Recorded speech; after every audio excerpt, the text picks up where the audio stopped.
Okay, I'm back.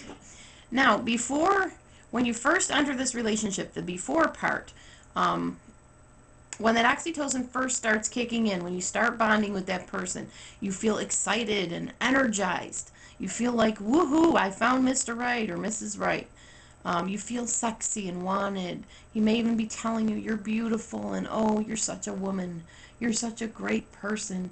I'm just so glad to be with you. And, the sun, moon, and stars story.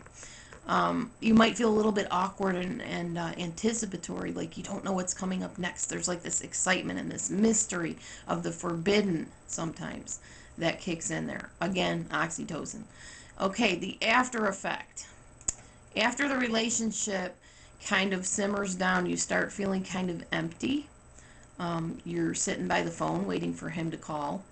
You're on the computer checking emails 25 zillion times a day, thinking maybe he dropped you a line and told you that you were wonderful again. Or maybe he left you for somebody else, and you've got to check your email because you're obsessed with it at this point. You may feel depressed. Usually you will feel depressed, especially if it's ending. Women get labeled a slut, and men usually get labeled, Mr. Macho. Let's see.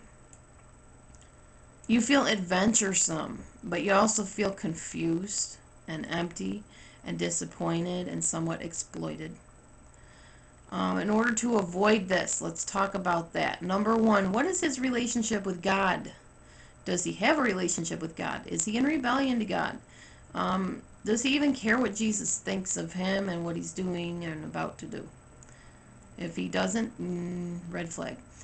Number two, look at his past record. Has he hurt other people? If it's a narcissistic relationship, he's going to tell you about the affairs he's had. He's going to tell you about the people he's burned, and you'd be wise to listen to that and realize, oh boy, if he did it to them, he could do it to me. My mother always told me that. If they'll do it to somebody else in front of you, or even behind that person's back, they will be doing it to you too behind your back. Number three, can I maintain my individuality? Um, if he wants you to always spend every waking moment with him, that's a red flag.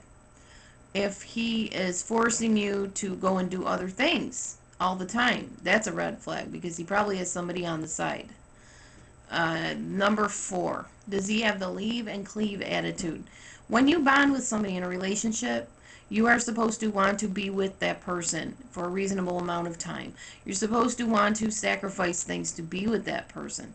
Now, if he doesn't have the mentality that he's ready to leave whoever else that he was with, then he's not a good bet for a relationship. No matter how bad and dysfunctional his marriages or your marriages or your relationships are, if he is not ready to totally commit to you, drop him like a hot potato, or at least just go down to a friendship. You don't need to be hurt when he runs off with Mrs. Right and leaves you in the dust.